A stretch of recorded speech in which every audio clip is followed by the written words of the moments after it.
Welcome, weary traveler. Tonight, you will drift gently into slumber as we step back into the misty echoes of time. Let your mind rest and your eyes grow heavy. You are no longer here in the present. You are now a Viking Shieldmaiden, strong and brave, living your quiet days in the ancient north. Let the soft wind of memory guide you as we begin your story. The cool, salt-tinged air of the north carries whispers of distant waves and creaking longships. You stir from your furs, the faint warmth of a dying hearth embracing your skin. The longhouse is quiet, save for the soft breathing of kin. A soft glow seeps through the cracks of the wooden walls, the promise of morning gently nudging the world awake. You sit up slowly, the woolen blankets falling to your waist, and draw in a deep breath. Today, like all days, will be shaped by small rituals, acts of preparation, silent strength, and ancient rhythms. You step onto the wooden floor, worn smooth by countless footsteps before you.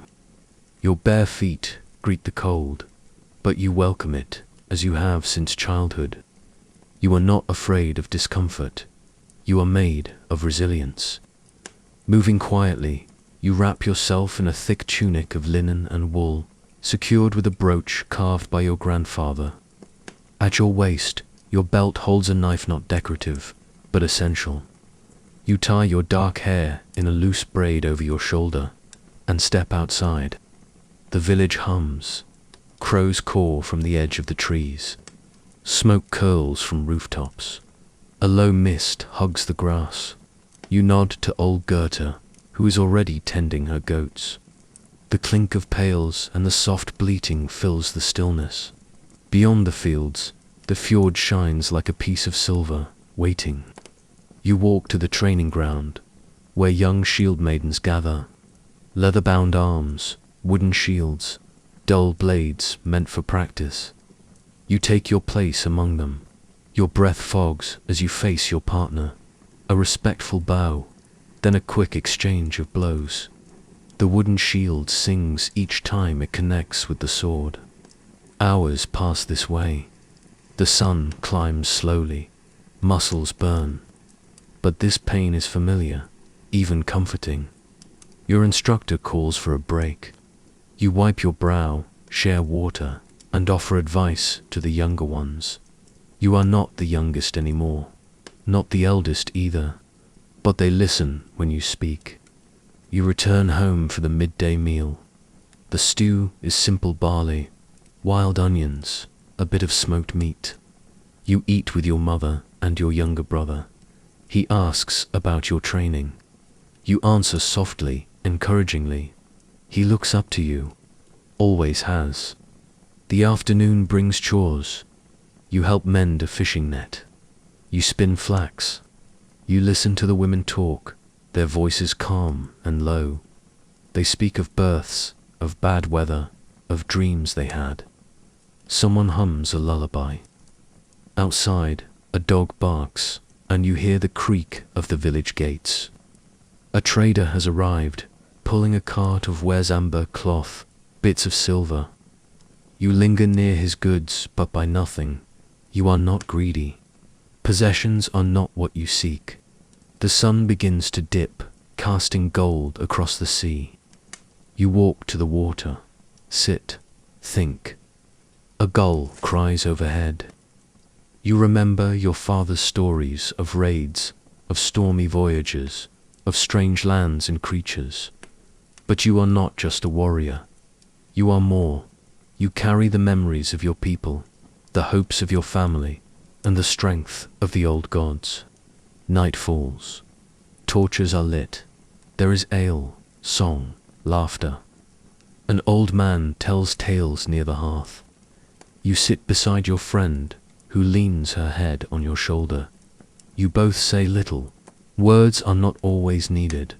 Eventually, the fire fades. One by one, people go to sleep. You lie down in your furs. Your body aches in a good way.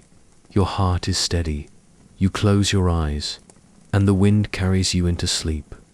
The seasons shift. Crisp mornings turn colder. Frost forms delicate lace on windows and rooftops. You wake earlier now, long before the sun, guided by the moonlight. Snow crunches beneath your boots as you carry a pail to the well. Your breath rises in misty clouds. The well is half frozen, but you chip away the ice, drawing water with calm purpose. Winter means quiet. The longships are docked. The raids are done. This is a time of rest and patience, of gathering, mending, and storytelling. Inside the longhouse, woolen cloaks dry by the fire. The room smells of pine and roasted turnips. You spend the day preparing dried herbs, sewing a tear in your younger brother's tunic, feeding the fire. And then you take up your harp. You pluck the strings gently, filling the space with soft notes. Others gather close. Even the children stop to listen.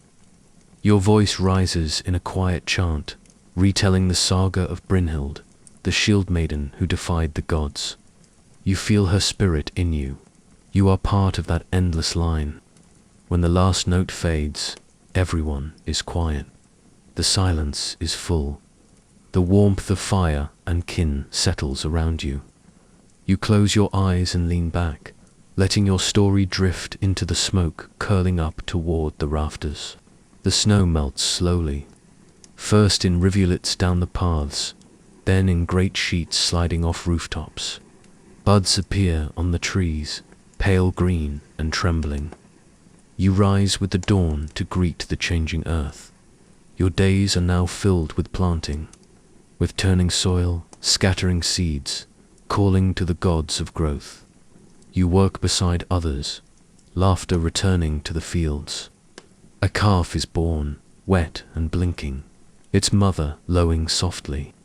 The village prepares for Ostara, the festival of light and rebirth. You help weave garlands of early flowers.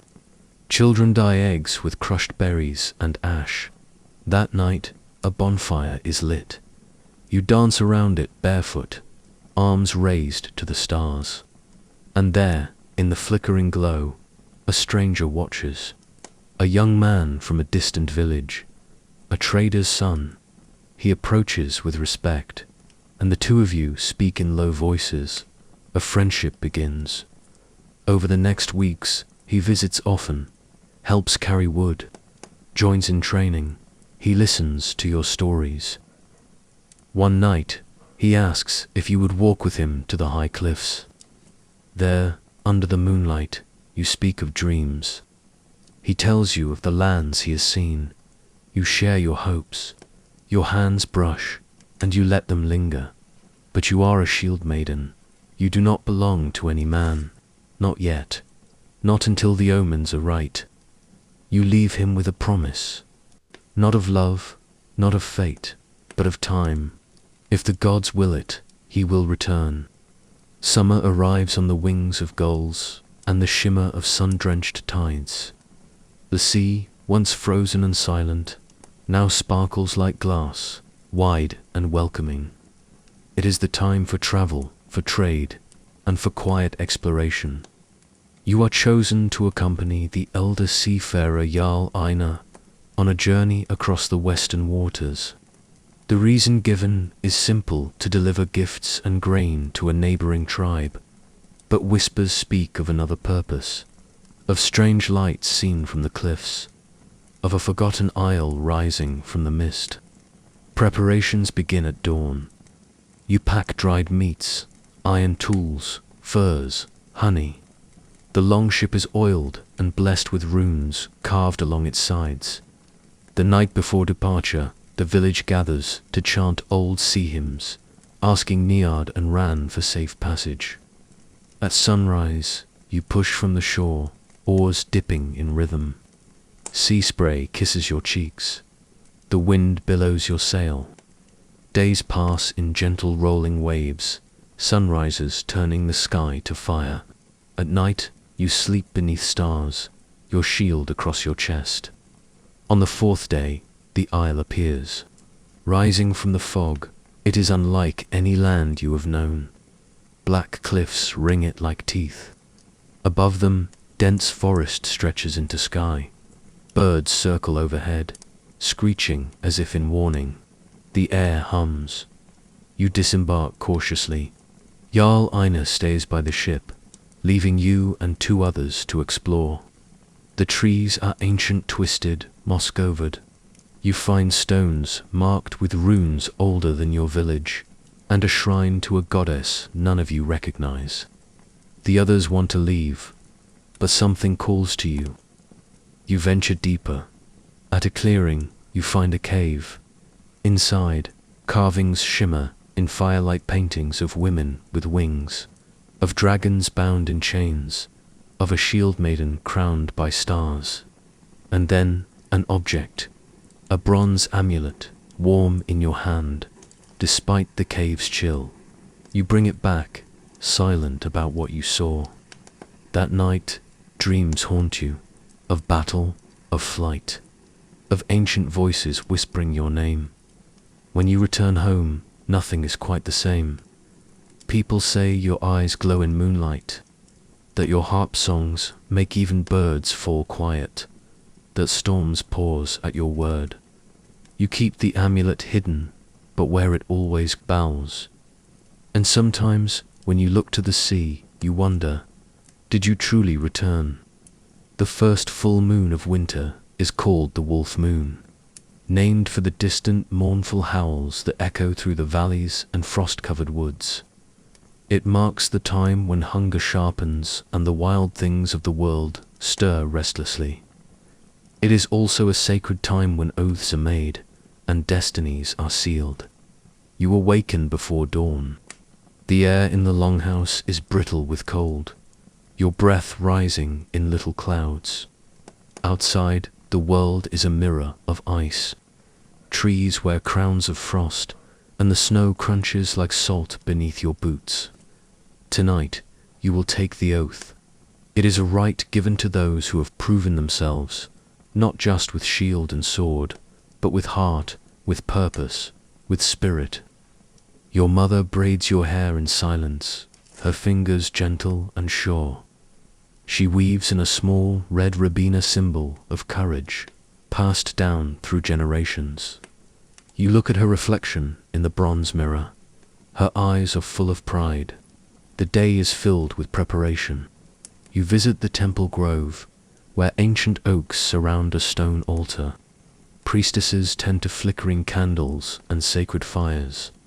They cleanse your hands with melted snow, anoint your brow with oil infused with pine and myrrh.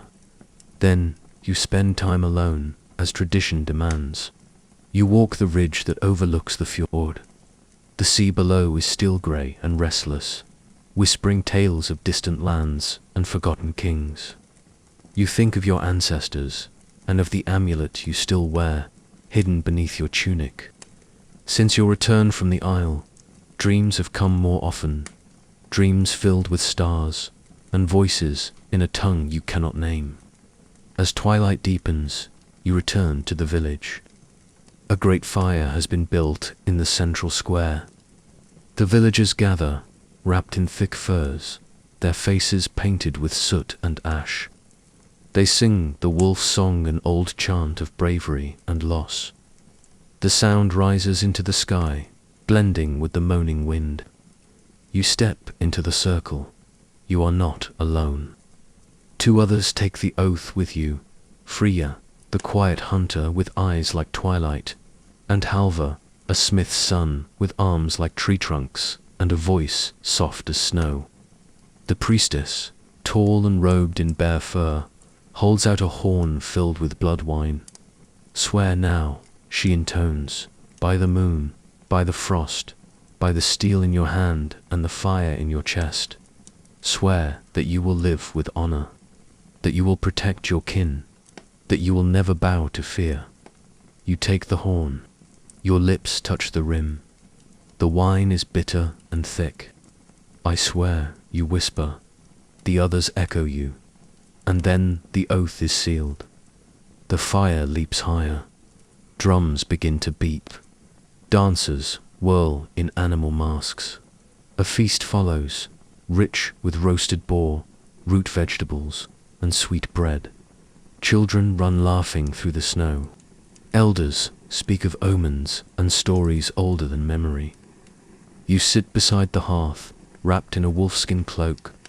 Your friend, the trader's son, sits near but says little. There is respect in the silence. He saw you take the oath.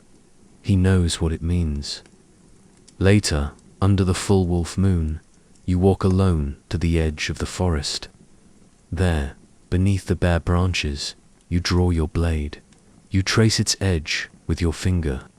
Not to test its sharpness, you already know it well, but as a promise, a reminder. And then you kneel in the snow and speak to the gods, not with fear, not with desperation, but with clarity. I am yours. I will walk your path. Let me not falter. Let me not forget.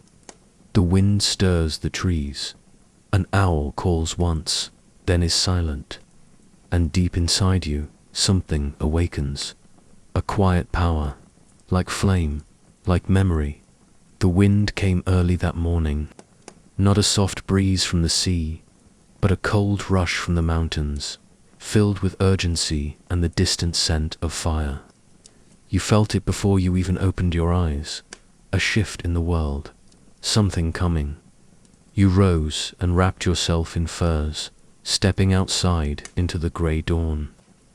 The sky was overcast, heavy with snow, but high above the rooftops of your village. You saw them 3 ravens, circling in wide arcs, black against the silver sky. Ravens were never just birds to your people. They were messengers of Odin, watchers of fate. And when they circled like this, it meant change. The village elders took it as an omen. The winds stir for a reason, said old Adis, the bone reader, clutching her carved staff. Something stirs in the south. I feel it in my marrow. By noon, a rider arrived. Snow-dusted, cloaked in green, the man brought tidings from the borderlands. A distant holdfast had been raided, not by men of the north, nor even Saxons from the green hills beyond the sea. These were something else, wreathed in black steel and foreign tongue. Few survivors. You watched your chieftain listen, his jaw clenched. They are testing us, he growled, probing for weakness. That evening, a council was called. In the longhouse, firelight flickered on anxious faces. Maps were unrolled, names spoken, memories stirred. You sat beside Frigga and Halvar, your fellow oathbound. The air was thick with anticipation. When the chieftain called for volunteers to ride south and investigate, your hand rose without hesitation. The journey began at dawn. You rode fast through the snow-blanketed forests, past frozen lakes that glimmered like mirrors. With you rode 8 others, warriors seasoned and sharp-eyed. No songs were sung, only the sound of hooves and the wind in the trees. At night, you camped in silence. The woods whispered. Wolves howled from afar. And always, above you, ravens watched. On the 5th day, you reached the burned village. Ash blanketed the ruins like dirty snow. The air still smelled of soot and blood. You dismounted, stepping carefully through blackened beams and broken lives. Here, a cradle overturned. There, a charred sword. Frigga found the tracks first. Deep prints in the snow, too wide for a man. And marks of something dragged, something heavy. An altar stone, scorched with strange runes. Not Norse, not Saxon.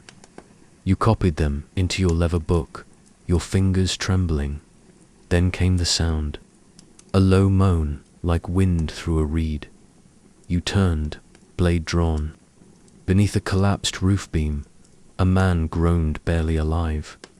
You cleared the rubble with care. He was burned, delirious, but he lived. They came at night, he whispered. with black fire, masks like skulls. They spoke no words. They took the children. Your blood ran cold. Halvar stood, fists clenched. "This is not war," he said. "This is something else." You buried the dead that evening as snow began to fall. Each grave was marked with stone. Freya whispered blessings. Halvar sang a mourning song. You stood watch that night, eyes fixed on the tree line, blade across your knees.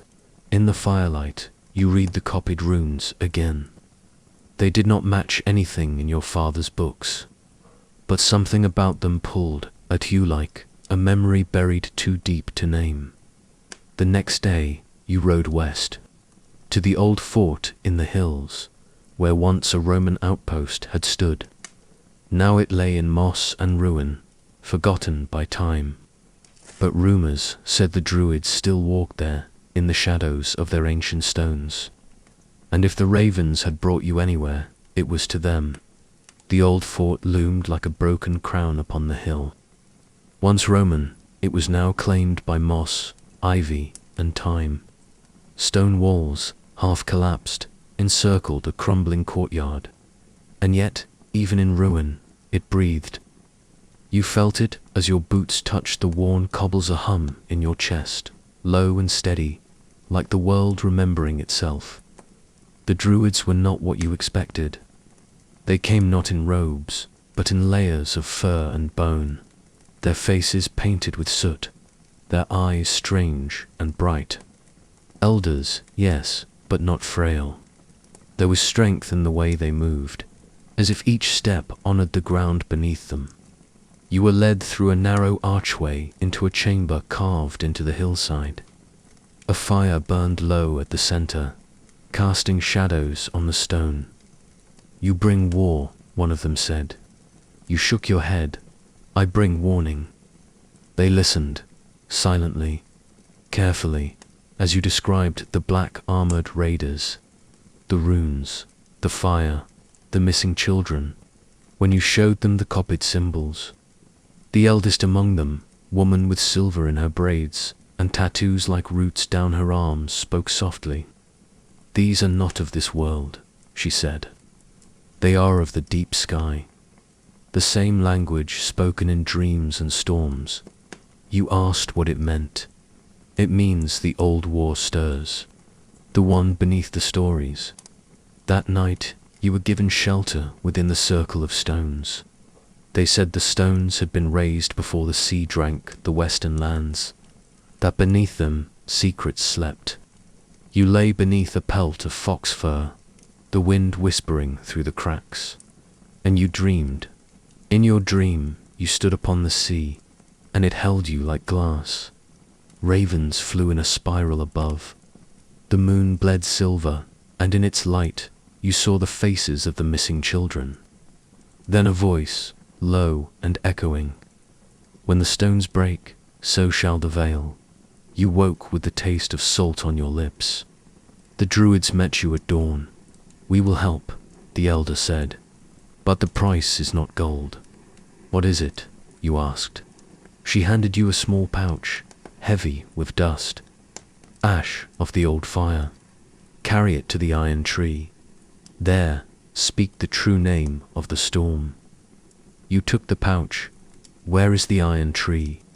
The druids pointed north, beyond the ice fields, beyond the broken river, where the wind sinks alone. So began your second journey.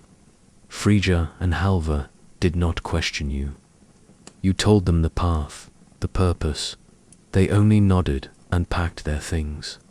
As you rode from the fort, the druids stood watching, and the ravens followed. The north was colder than you remembered. The trees thinned. The rivers ran slower. The sky grew darker, even at midday. Villages became fewer until there were none. One night, you passed an old waystone, cracked with age.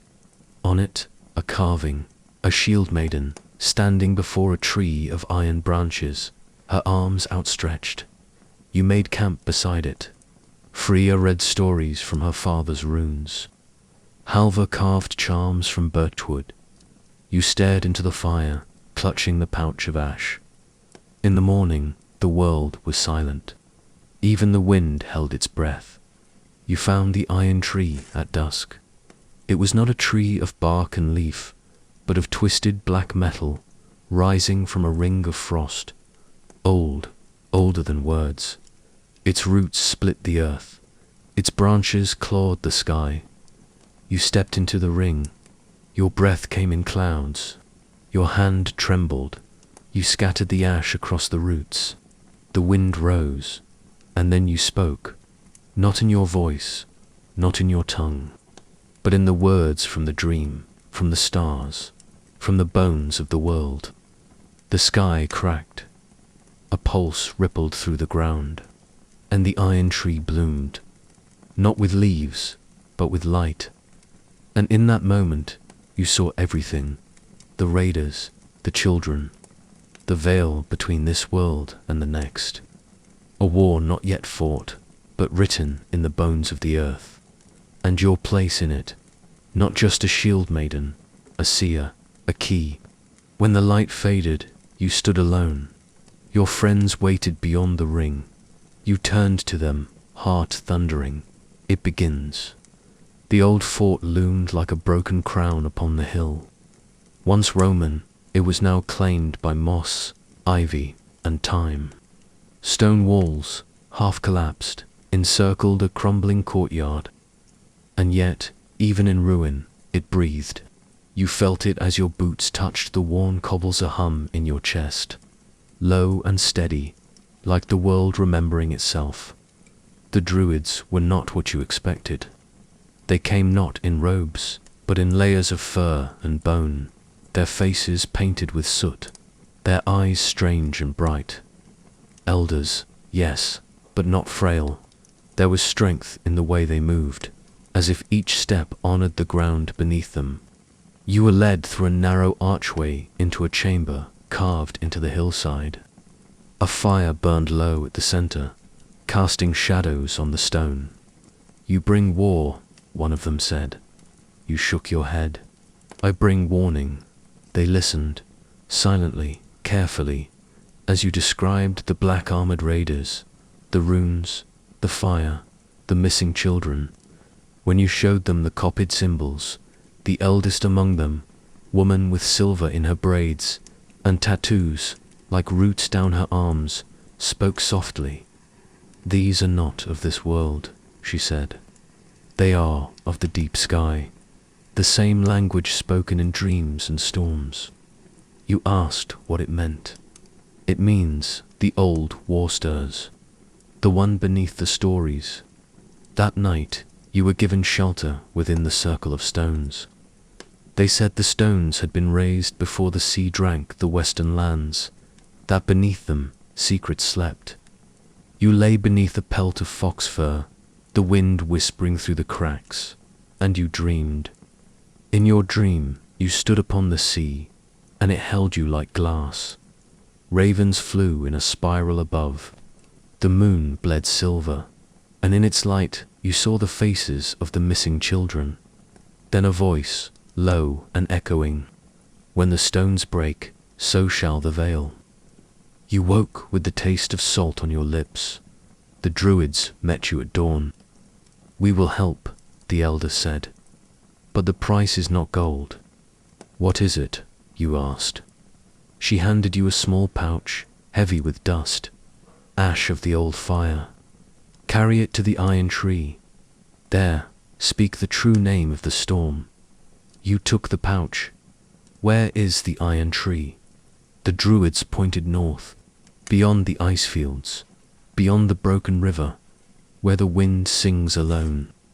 So began your second journey. Freya and Halva did not question you. You told them the path, the purpose. They only nodded and packed their things. As you rode from the fort, the druids stood watching, and the ravens followed. The north was colder than you remembered. The trees thinned. The rivers ran slower. The sky grew darker, even at midday. Villages became fewer until there were none. One night you passed an old waystone, cracked with age. On it, a carving, a Shieldmaiden, standing before a tree of iron branches, her arms outstretched. You made camp beside it. Freya read stories from her father's runes. Halvar carved charms from birchwood. You stared into the fire, clutching the pouch of ash. In the morning, the world was silent. Even the wind held its breath. You found the iron tree at dusk. It was not a tree of bark and leaf, but of twisted black metal, rising from a ring of frost. Old, older than words. Its roots split the earth. Its branches clawed the sky. You stepped into the ring. Your breath came in clouds. Your hand trembled. You scattered the ash across the roots. The wind rose, and then you spoke. Not in your voice, not in your tongue, but in the words from the dream, from the stars, from the bones of the world. The sky cracked. A pulse rippled through the ground, and the iron tree bloomed, not with leaves, but with light. And in that moment, you saw everything. The raiders, the children, the veil between this world and the next. A war not yet fought, but written in the bones of the earth, and your place in it.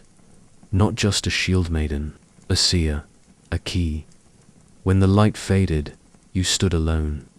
Your friends waited beyond the ring. You turned to them, heart thundering. It begins. The fire that remembers.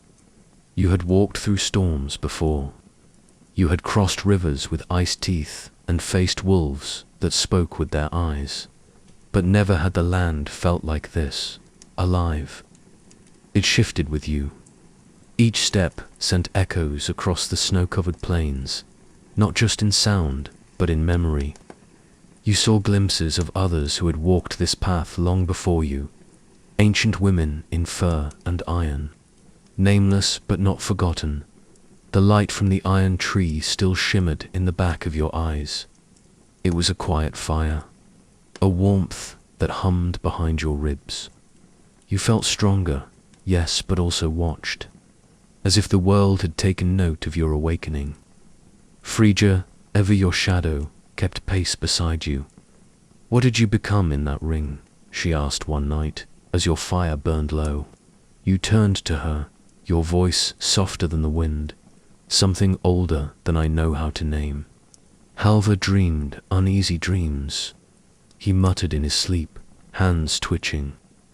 When you woke him, he whispered of doors opening in his head, of voices from stone.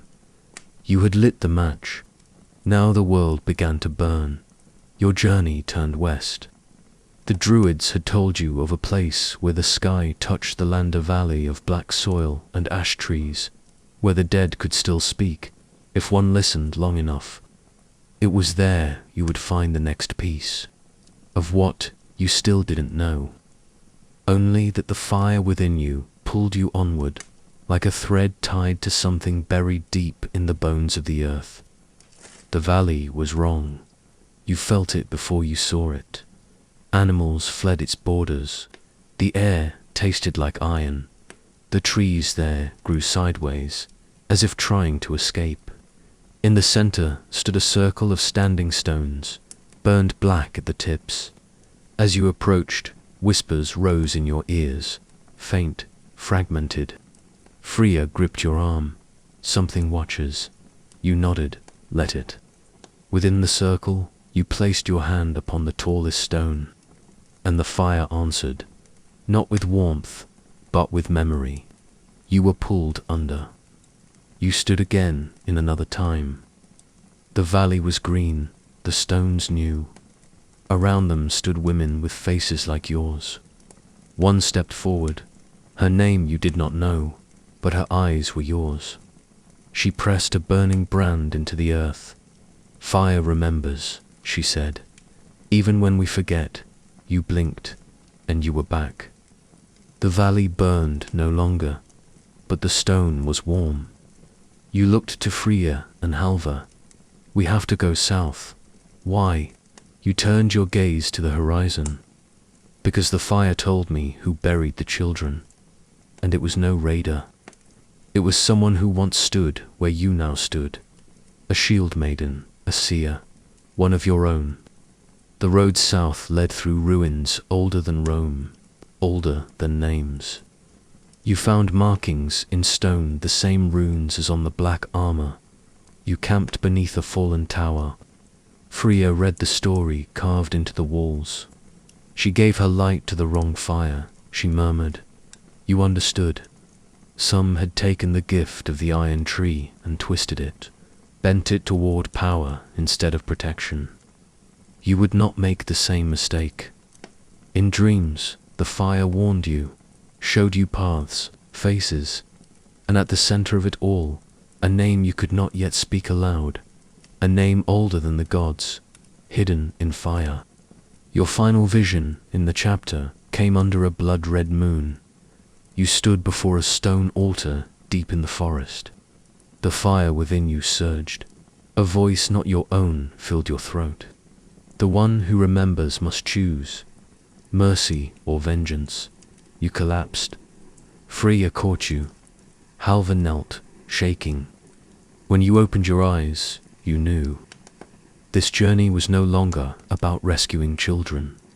It was about saving the world from what they might become. The fire within you flickered and waited. The whispering helm.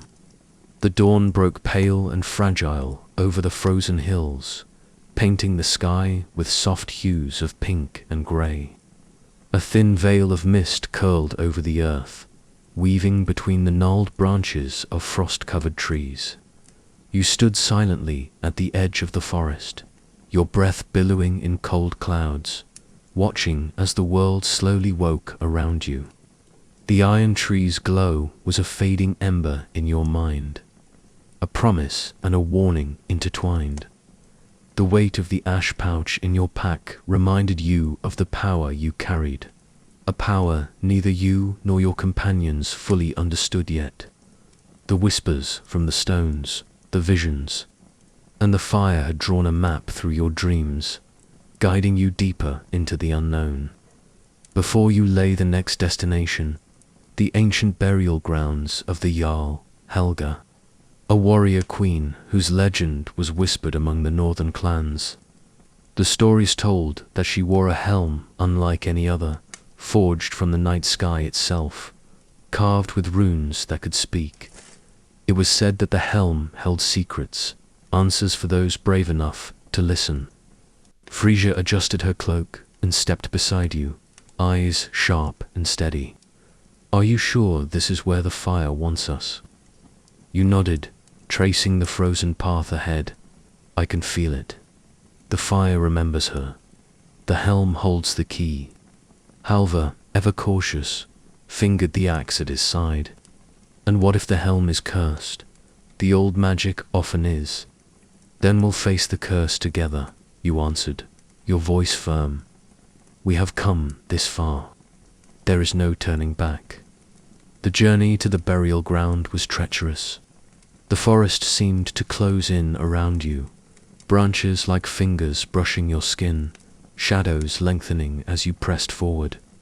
The wind carried a mournful song, a chant of forgotten times, wrapping around your heart like a cold chain. When at last the trees parted, you saw the burial site, a circle of towering stones covered in frost, surrounding a great mound crowned with a solitary oak. The ground was cracked and dry, as if the earth itself was holding its breath.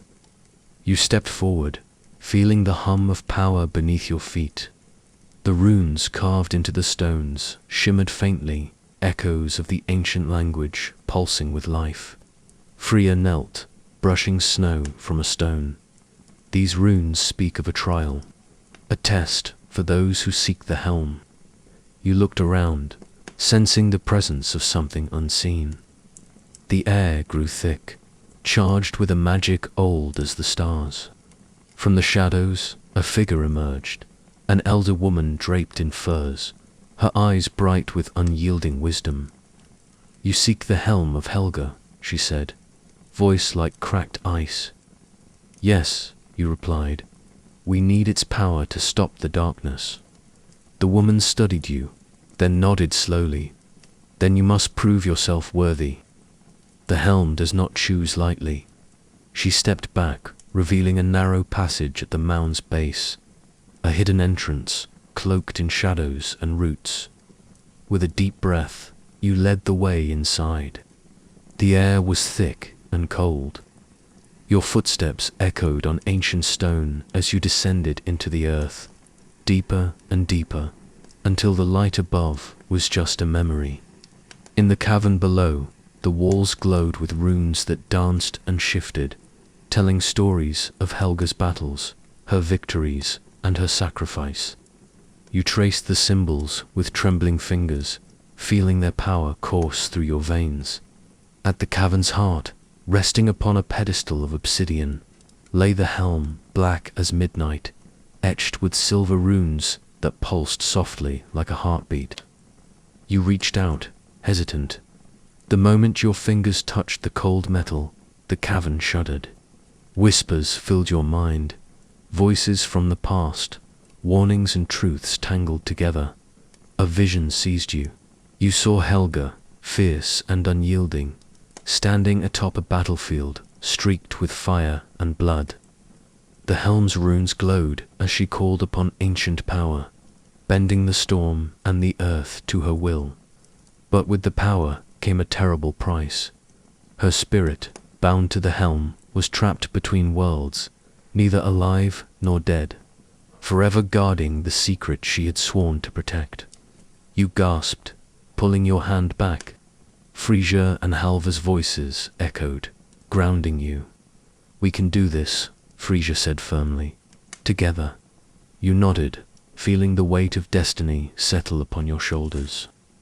Taking a deep breath, you lifted the helm. The runes flared to life, and a fierce warmth spread through you, the fire from the iron tree, the strength of the Shieldmaidens before you, the whisper of forgotten gods. But the voices returned louder now, a chorus demanding a choice, power to save or power to destroy. Your heart hammered. Could you carry the helm's burden without losing yourself? Outside, the world awaited your answer. Under the ice moon, snow fell steadily now, blanketing the landscape in silence. The trees bowed under its weight, and the river that once carved through the valley had frozen into stillness. The world had become hushed, watching as if nature itself awaited your next step.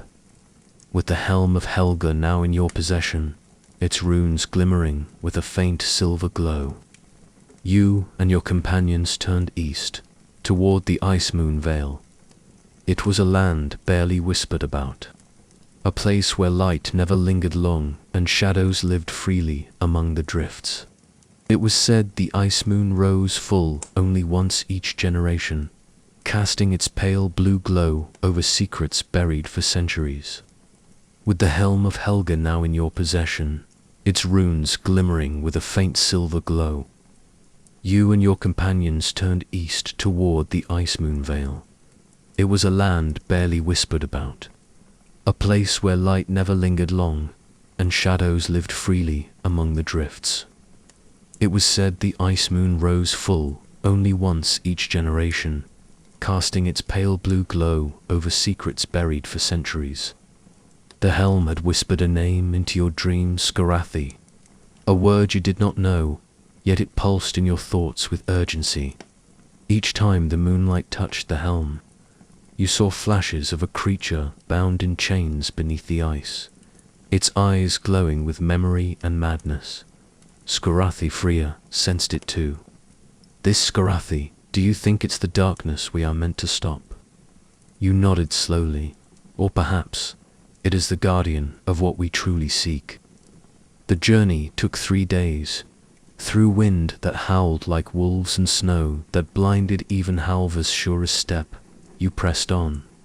At night, the helm glowed faintly, guiding you through the white dark.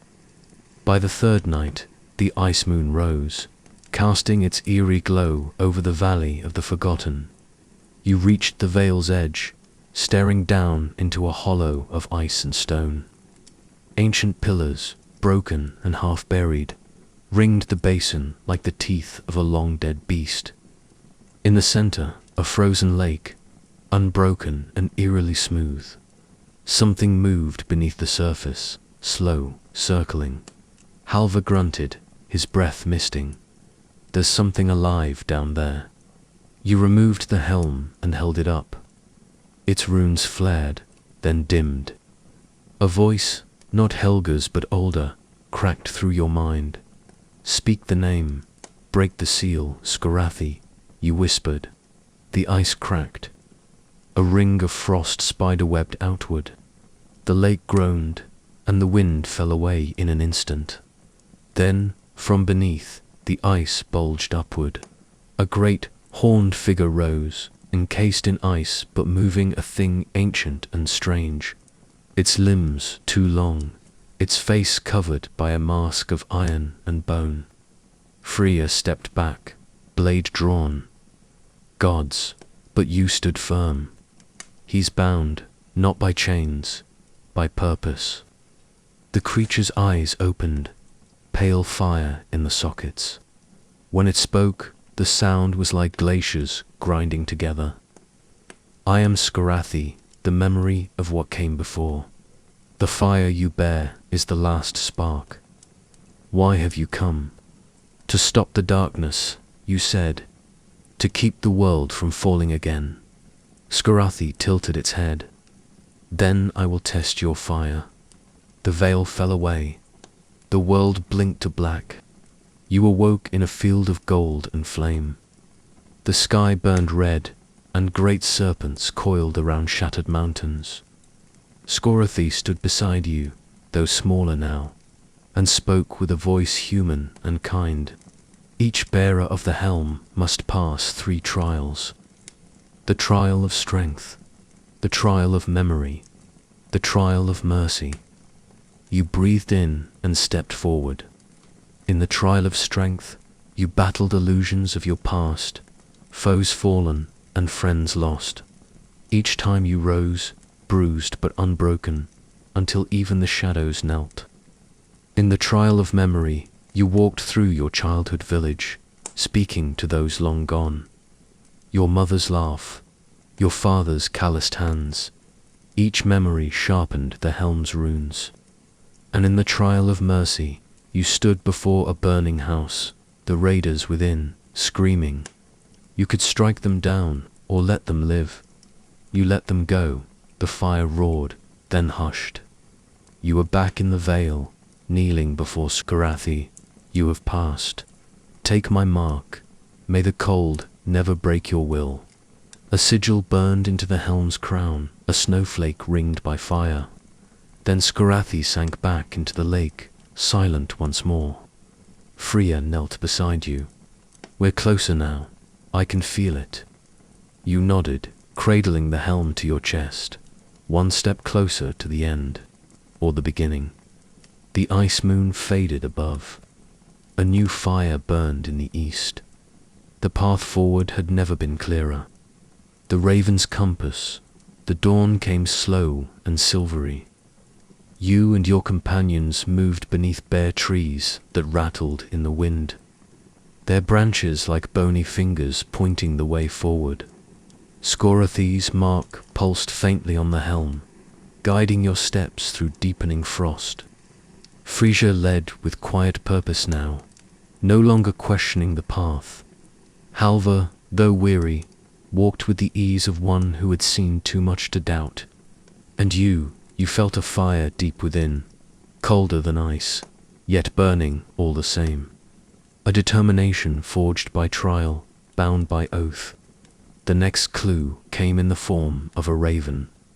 It circled 3 times overhead and dropped a charm wrapped in black twine.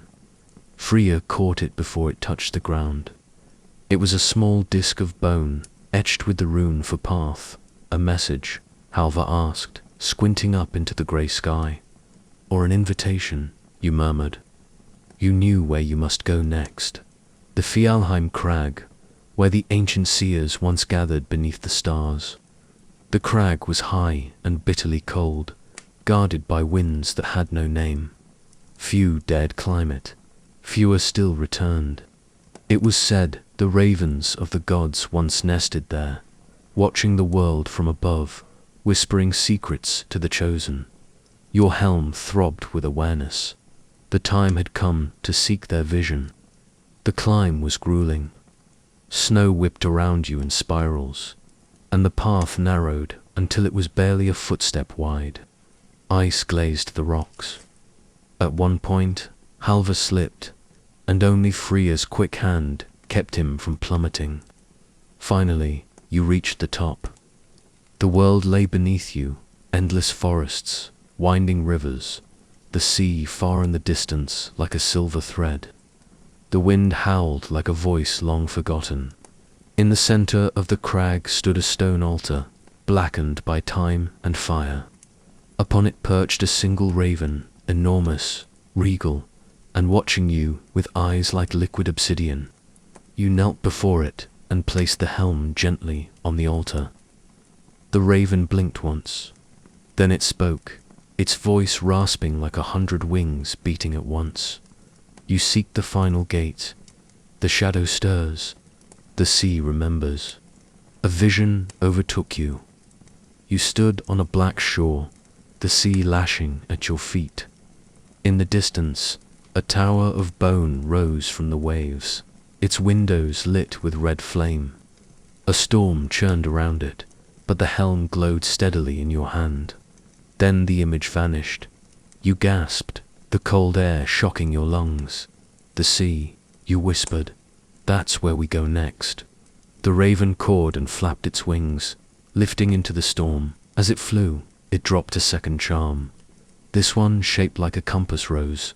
Frigga picked it up. It's pointing east. You stood slowly. Then east we go, to the Tower of Bone, and whatever truth it holds. The wind howled louder now, as if urging you onward, with the raven's compass in your hand and the helm upon your head. You descended the crag. Hearts steeled against the dark horizon. Below, the land awaited, and beyond that, the sea. You did not know what waited in the waves, only that the journey was not yet done, and the fire within you had never burned brighter. Across the black fjord, the raven's compass led you to the edge of the known world.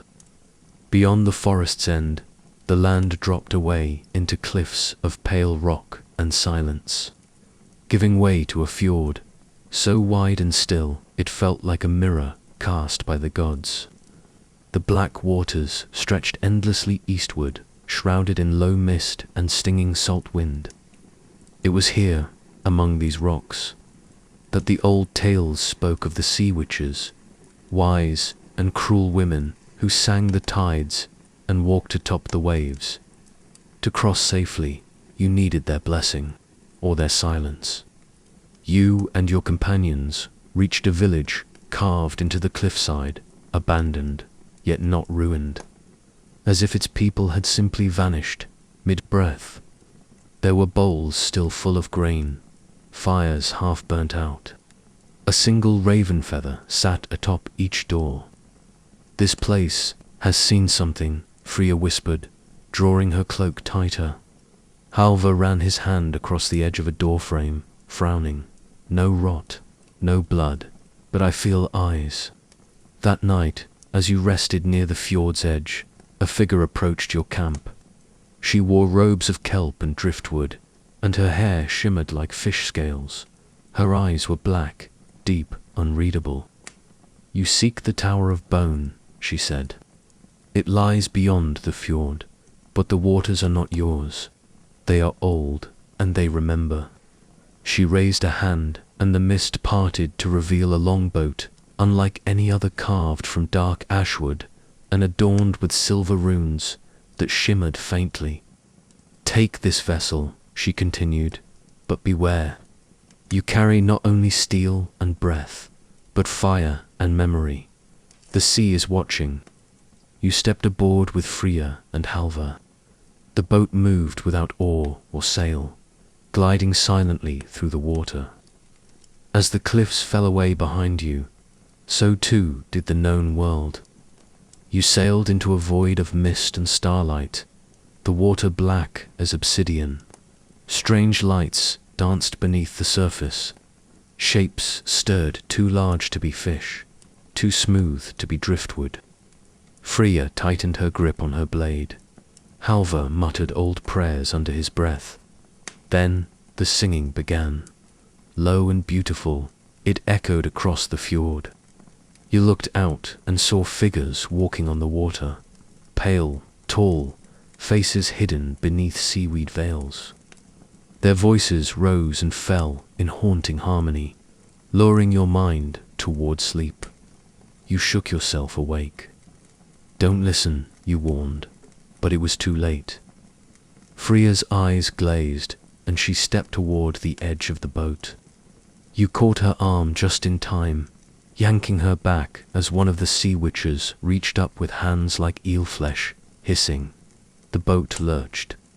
Halvar roared, swinging his axe as a tendril of mist wrapped around your leg. You slashed it with your blade, and the mist screamed. Then silence. The witches were gone. The mist cleared, and before you stood a tower, rising from the sea like a skeletal hand reaching for the sky. Its windows glowed with crimson flame. The Tower of Bone. You had crossed the fjord. You had earned the right to approach. Your boat scraped against the tower's landing, where bones crunched beneath your boots. You turned to your companions, your voice calm but firm. We go in together, no turning back. Above, the ravens circled once more, and the sea, it seemed, held its breath. The Tower of Bone, the tower loomed like the ribcage of a giant, its structure impossibly tall, forged from stone, bone, and something far older. The longboat bumped gently against its dock, and you stepped onto the weathered stones, your boots crunching over shards of shell and brittle bones. Above you, the tower's crimson-lit windows flickered like angry eyes. No birdsong greeted you here, no wind stirred. The silence was not peace, but watchfulness, as though the tower itself breathed and waited. The great door was ajar, its hinges groaning as you pushed it open. Inside, the air was thick with a scent of old smoke, wet stone, and something metallic. Blood, perhaps. Torches lit themselves as you passed, one by one, revealing walls carved with scenes of forgotten wars. Men and beasts locked in endless battle.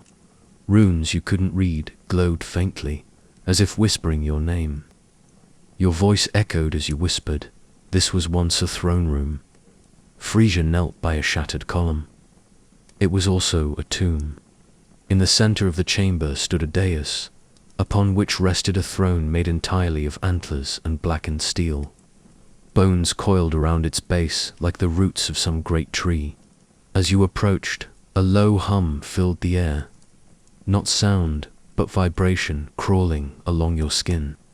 Your voice echoed as you whispered, "This was once a throne room." Freya knelt by a shattered column. It was also a tomb. In the center of the chamber stood a dais, upon which rested a throne made entirely of antlers and blackened steel. Bones coiled around its base like the roots of some great tree. As you approached, a low hum filled the air, not sound, but vibration crawling along your skin. The hall darkened. Then a figure emerged from behind the throne. She was ancient, not old, but ancient. Her hair was long and white as salt, her face lined with cracks like dry earth. Yet her eyes burned with vivid light, gold and furious. "You come bearing the fire of the old blood," she said. Your hand gripped your sword. "We came for the truth." "There is no truth," she replied, stepping down from the dais. "Only memory, and memory demands a price." From her robes, she drew a blade carved from obsidian, its edge rippling like water. The chamber began to shift. The air thickened. Shadows deepened into shapes. Warriors, kings, ghosts of fallen shield maidens. They formed a circle around you. "It is time," she said. "Prove yourself." The duel began. Her blade was swift, serpentine. You blocked, dodged, struck, each motion drawing on your training, your instincts, the whispers of every battle you'd survived. Frigga and Halva stood back, unable to intervene. This was your trial alone. Steel met stone. Sparks danced like fireflies. The fight stretched into eternity. At last, your blade found its mark, slicing through her robe, drawing dark blood that hissed upon the floor. She dropped her weapon. "You carry the strength of 9 lives," she murmured. "You may ask one question of the tower." You stepped forward, breath heaving, your heart pounding. "What is the fate of the North?" She smiled, faint and sad. "The North does not die, it forgets. But those who remember, like you, carry its soul forward." The tower shook. From the walls, light poured. Visions of old gods, lost cities, and battles not yet fought. You saw yourself among them, your hair silvered with time, your shield lifted against the dark. When the light faded, the woman was gone. The throne stood empty, but in your chest, something stirred, a power older than war. You had touched the truth, and it had touched you back. You turned to Freya and Halva. "Let's go home." As you stepped out of the tower, dawn broke over the fjord, and the sea, for once, was still. The return to Hytham. The wind carried the scent of salt and pine as your longship sliced through calm waters. The oars dipping in rhythm like a heartbeat echoing across the fjord. Behind you, the Tower of Bone stood silhouetted by the pale light of the morning sun, shrinking slowly until it became just a jagged memory on the horizon. Freya sat across from you, her face serene but distant. Halva hummed an old song, fingers trailing the water as he kept time. None of you spoke much. The weight of the trial still lingered, heavy like a cloak soaked in rain. But there was something else too, a quiet strength, a recognition of what you had become. By midday, the coast of Heartham unfurled before you. The cliffs, familiar and golden under the summer sky, rose with comfort and grandeur. The village stirred as the ship approached. Children ran along the docks, shouting, dogs barking, and smoke curled from hearths long kept warm in your absence. Ira was the first to meet you, her cloak billowing as she sprinted down the pier. She threw her arms around you, tears streaking her cheeks. "I knew you'd come back," she whispered. Behind her, the others gathered, elders, farmers, warriors. Some bore gifts of bread and dried herbs. Others simply placed a hand on your shoulder in silence. There was no grand celebration, no feast, but there was something far older, far more sacred, remembrance. You spent the first night back in your longhouse, now warm with firelight and the scent of juniper. You sat with your sisters of the shield, telling the tale not of battles won, but of lessons earned, of the tower, the woman of bone, and the vision of the North's forgotten soul. Children gathered wide-eyed, listening as if you were spinning legends from air. One girl, barely 10 winters old, touched your sword and asked, "Will I be strong like you?" You knelt before her, stronger. In the days that followed, life resumed its gentle rhythm. The forge sang again. The looms clacked with wool and memory. You patrolled the village borders, not out of duty, but peace. The ravens returned, perching upon rooftops as if drawn to something unspoken. On the 5th night, you climbed the high ridge alone. From its peak, the fjords sparkled like silver thread under the moon. You lit a small fire, offering herbs to the wind. You whispered names, not aloud, but into the stars. Names of those you'd lost, of those who'd walked beside you, and of those who had yet to come. As the flames crackled, a voice stirred beside you. It never truly ends, does it? Freya said softly. You smiled. No, but we learned to carry it better. She sat beside you, the fire between you both. For a while, neither of you spoke. Words were not needed. There was strength in stillness, in presence. You were no longer just a shield maiden. You were a keeper of memory, a vessel of fire, a daughter of the North. And your story, though it had quieted, was far from over. As sleep took you that night, it was not in sorrow, nor in weariness, but in deep, endless peace. The fjord shimmered, the North breathed, and you, shield maiden, dreamt beneath the stars. Harvest under the mountain's eye. The seasons shifted softly, like a cloak falling from the shoulders of the world.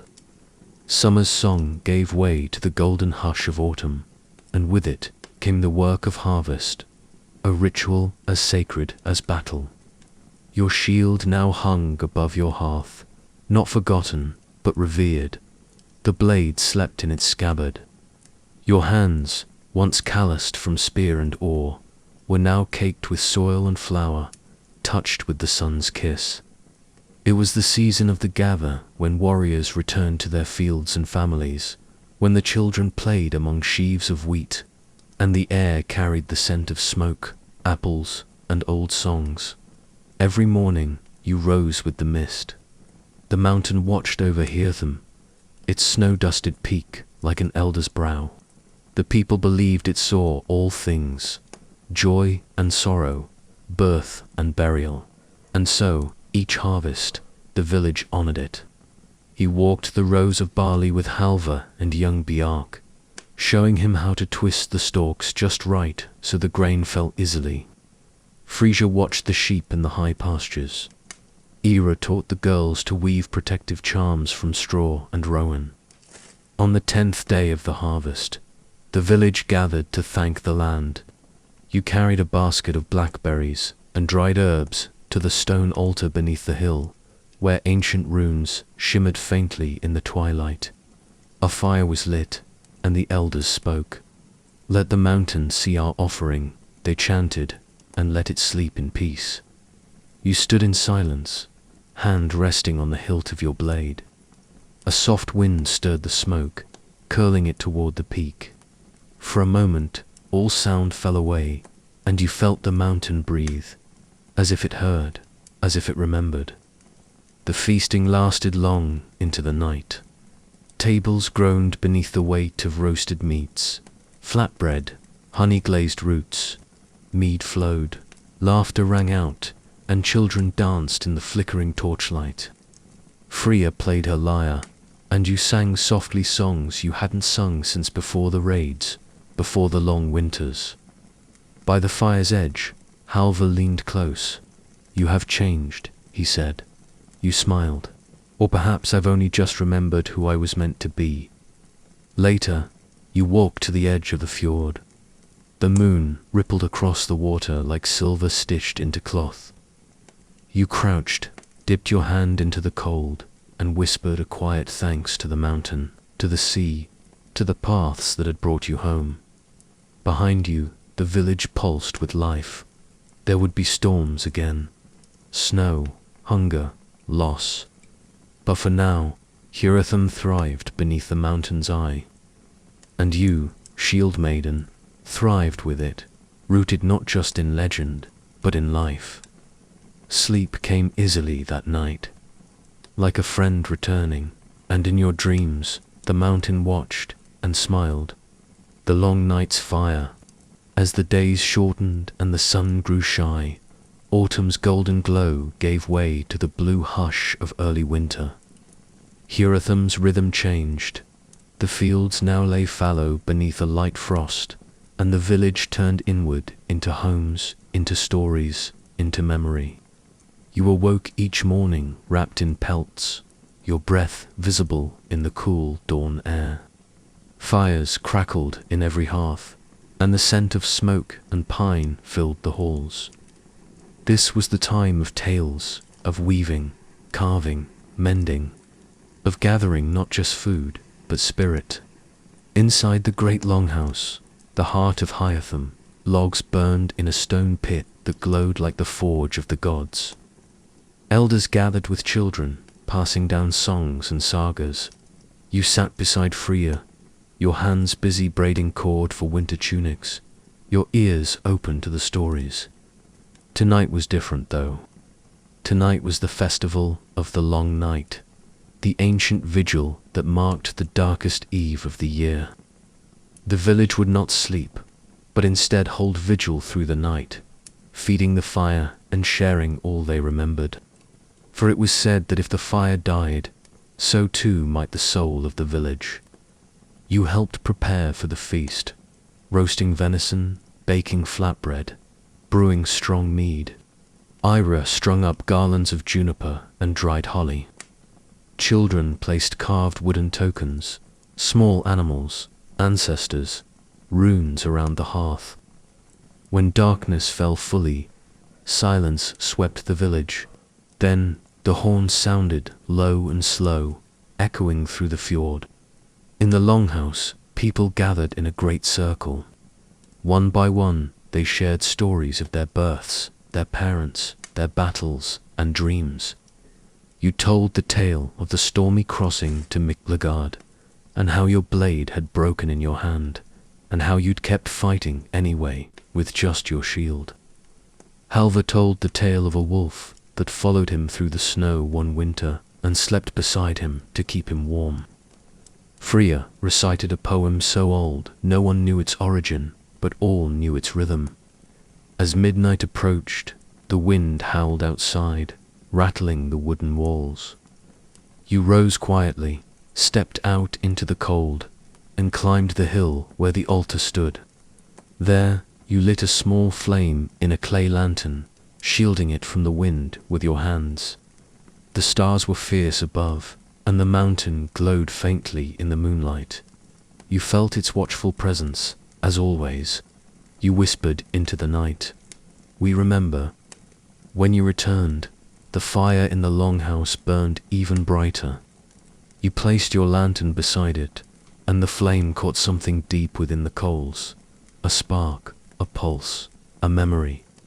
Sleep eventually claimed the youngest, bundled in blankets by the wall, but the fire never dimmed.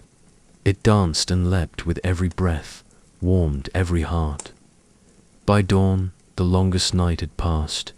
The sky blushed with the first light, and someone began to sing, low, slow, sweet. You joined in.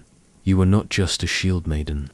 You were a keeper of fire, a bearer of story, a guardian of the light that lived between one year and the next. And the fire, like you, remembered everything. The path of ash and ice. In the days following the festival of the long night, the land fell into a deeper slumber. Hytham braced itself for the bitterest season, the true winter. Snow blanketed every roof, silenced every forest path, and turned the fjord into a still mirror of white and silver. But even now, there was movement, for life does not stop, it only changes its rhythm. One morning, the elders called a meeting in the longhouse. You, now recognized as a voice of wisdom among warriors, sat near the fire, your cloak heavy with frost. There had been strange signs. The ice caves to the north, where the gods were said to have once walked, had cracked and groaned with unnatural force. 2 hunters had vanished near the glacier's edge. A wolf was spotted with eyes like burning coals.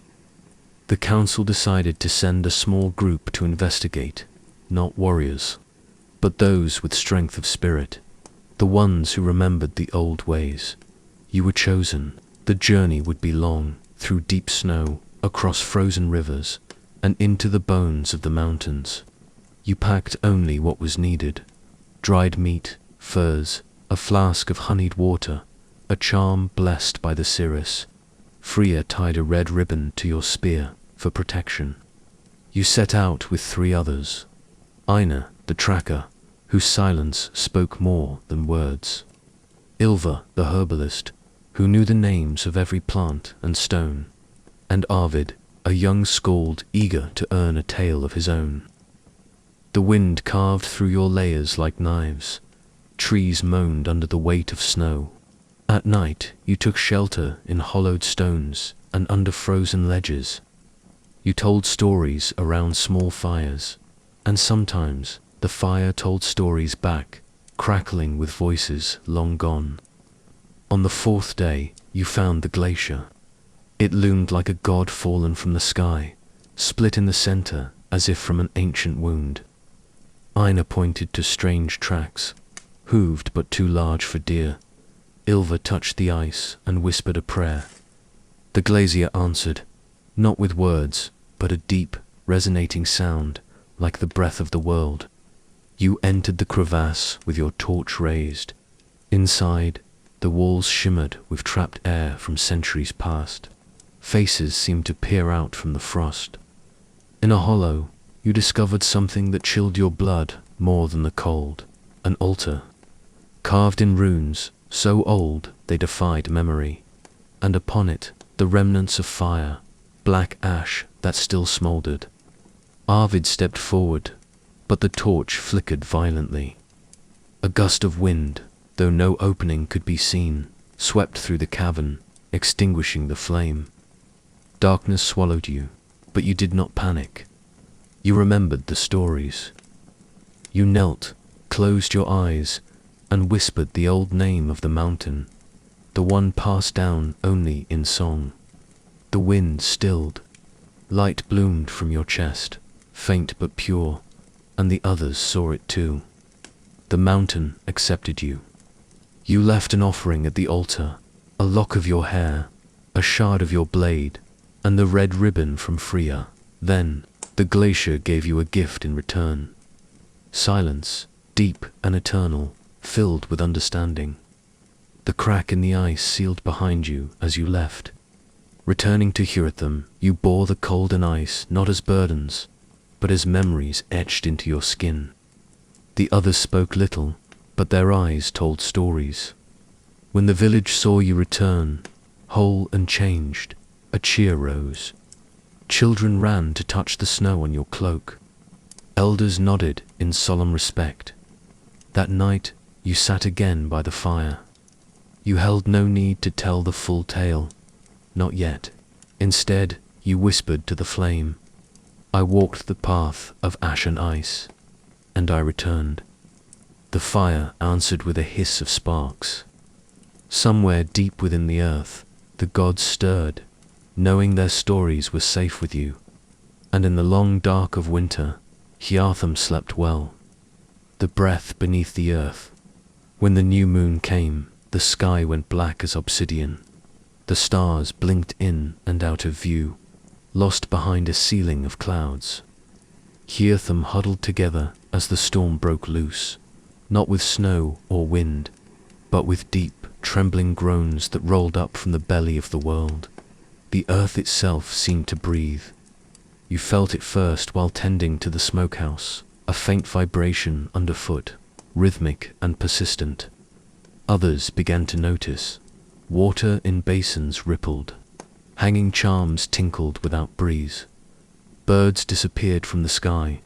Frigga approached you with eyes wide and solemn. The deep heart stirs, she whispered. There's something beneath us, older than gods. You gathered your gear once more, but this time the journey would be downward into the ancient barrows beneath Hjartham, built when the first settlers raised their stones and sang to the land. These tombs had long been closed, sealed out of respect and fear. But now they called to you. With Frigga, Ylva, and Einar, you stood at the mouth of the barrow. A gust of warm, fetid air greeted you, heavy with dust and memory. You lit torches and stepped inside. The air shifted. Behind you, the stone door sealed shut. The tunnels were tight, carved with runes so eroded they seemed like scars. Bones lay in alcoves, some wrapped in old leathers, others cradling shattered weapons. But the deeper you went, the warmer it became, until sweat beaded on your brow despite the frozen world above. You passed rooms painted with strange colors, deep reds and cobalt blues, pigments not seen in your lands for generations. A chamber opened before you with a great basin in the center.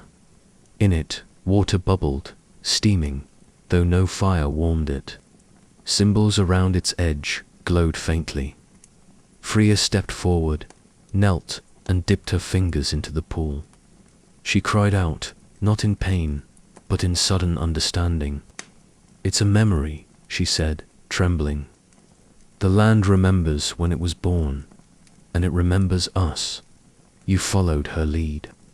The water welcomed you. Visions struck your mind like lightning. A dragon of stone and fire slithering under mountains. A great tree growing in reverse, its roots holding up the sky. A woman in armor standing in the heart of the world, holding a lantern made of bone. Then stillness. When you awoke, you were lying on the floor, surrounded by warmth and flickering light. The basin was empty. Your companions stirred, faces pale, but filled with quiet awe. You ascended from the barrow not just as warriors or villagers, but as carriers of ancient truth. The storm had passed. Above ground, the air was calm. The village was safe. That night, no one slept. You told the story. The elders wept. Children gathered and asked questions. You taught them the old names. You showed them how to listen. For the rest of your life, when storms came, people looked to you. Not for fear, but for guidance. Because they knew, beneath the earth, the breath still stirs, and you had walked within it. And as you closed your eyes that night, the deep warmth lingered in your bones. The Shieldmaiden of Hjortham had not only survived, she had become legend. The song beneath the stars. The winter deepened. Days grew shorter, nights longer and colder, and the village of Hjortham settled beneath a heavy blanket of snow. The mountains stood silent sentinels, their peaks hidden in clouds, watching over the quiet land. Inside the longhouse, the fire's glow flickered warmly against carved wooden walls, filling the space with a gentle crackle and soft orange light. You sat by the fire, wrapped in furs that carried the scent of pine and smoke. Your breath rose in small clouds, and your hands, calloused from wielding spear and shield, rested on your lap. Outside, the world seemed paused, as if holding its breath beneath the stars. But beneath the stillness, something ancient stirred. The land, the sky, and even the fire whispered songs older than any living thing. Tonight, you would listen. As the night deepened, the village grew quiet. Families huddled in their homes, lulled by the wind's distant howl and the snow's soft fall. You stepped outside, wrapped again in your cloak, and raised your gaze to the sky. The stars shimmered like scattered diamonds, their cold light painting the snow in silver. The elders spoke often of the celestial songs, the melodies woven through the constellations, carrying the voices of the gods and the memories of the ancestors. They said that when one listened closely, especially on the longest, coldest nights, these songs could be heard as a faint hum beneath the rustling branches or the crackling ice. With a deep breath, you closed your eyes and let the silence fill you. The cold air sharpened your senses. The distant howl of a lone wolf faded into the background. The rhythmic creak of snow-laden branches whispered secrets only the trees knew. Slowly, the hum began to take shape, a low, melodious vibration, like the earth itself was singing a lullaby. Your heartbeats synchronized with it, steady and calm. You felt the pulse of the land beneath your feet, the breath of the ancient mountains, and the warmth of the fire still glowing within you. The song grew louder in your mind, weaving threads of light and shadow, life and death, growth and decay. It told of great voyages across stormy seas, of warriors fallen and honored, of shield maidens who stood tall against the night. It sang of love and loss, of battles won and peace sought, of stories etched into the very bones of the earth. Opening your eyes, you saw the fire's flames dance higher, as if responding to the song.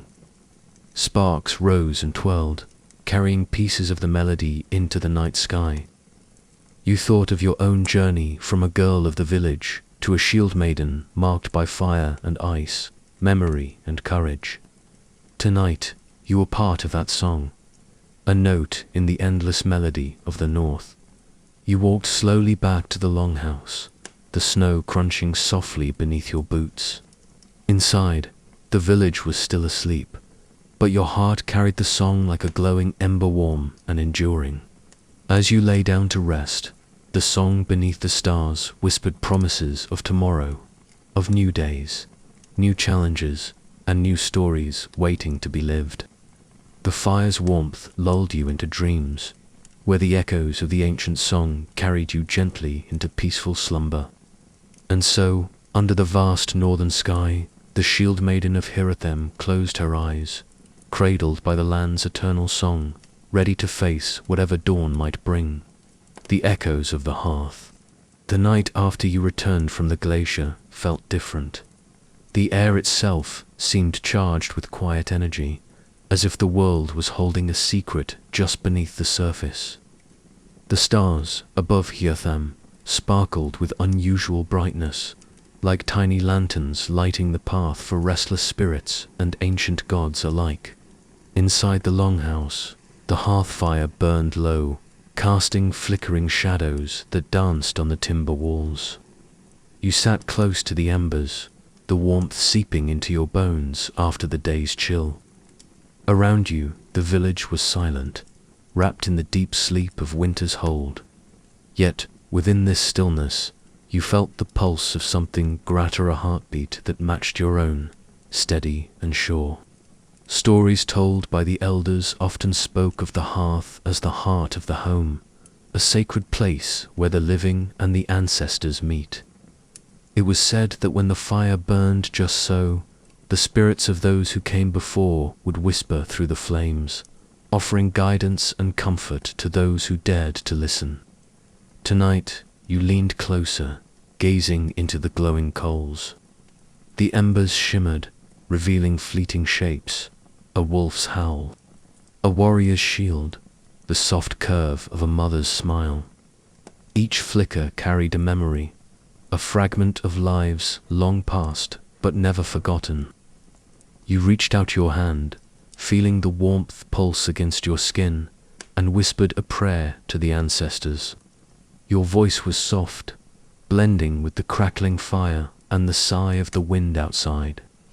Tonight, you leaned closer, gazing into the glowing coals. The embers shimmered, revealing fleeting shapes, a wolf's howl, a warrior's shield, the soft curve of a mother's smile.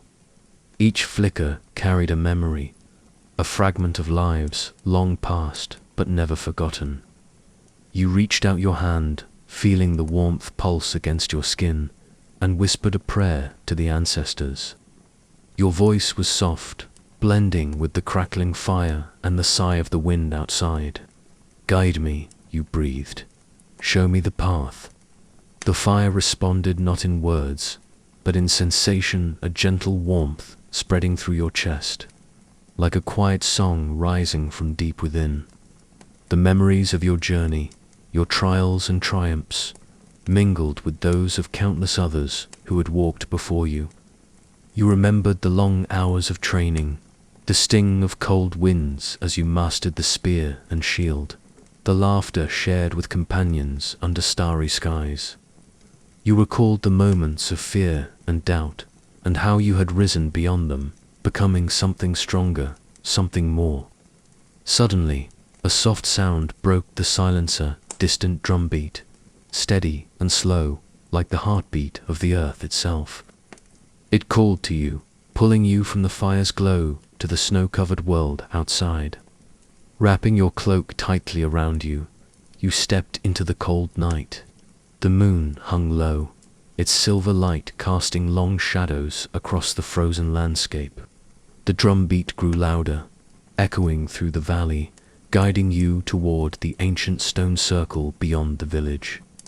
The stones stood tall and silent, blanketed in frost but still proud. You knelt in the snow at their base, feeling the earth beneath you, solid and eternal. The drumbeat was a summons and invitation to join the dance of life and death, of endings and beginnings. You closed your eyes again, letting the rhythm fill you. In your mind's eye, the stones shimmered and shifted, revealing faces of Shieldmaidens past, their eyes bright with courage and wisdom. They reached out to you, their voices a chorus of encouragement. "You are part of us," they seemed to say. "The past flows through you. The future waits in your hands." Time seemed to stretch and bend as you listened. The boundaries between now and then, between flesh and spirit, blurred. You felt a deep peace settle over you, a connection to something vast and unbroken. When you finally rose, the drumbeat had faded into silence, but its power remained, humming beneath your skin. You returned to Hurathum with a new light in your eyes, carrying the echoes of the hearth and the stones within your heart. That night, as you lay beneath your fur-lined blanket, the fire's last embers whispered a lullaby, soft and eternal.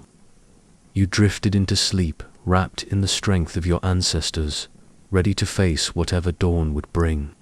The frozen veil. The dawn crept slowly over Hurathum, casting a pale light across the snow-blanketed village. The silence of the long winter night still clung to the air, soft and profound, as if the world itself was still wrapped in a deep dream. You awoke beneath your furs, the warmth of the hearth lingering faintly in your bones, a quiet reminder of the fire's enduring embrace.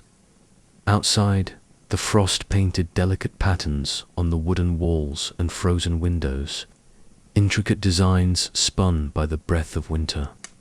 The village stirred slowly, villagers wrapped in thick woolen cloaks, moving with deliberate calm, their footsteps muffled by fresh snow.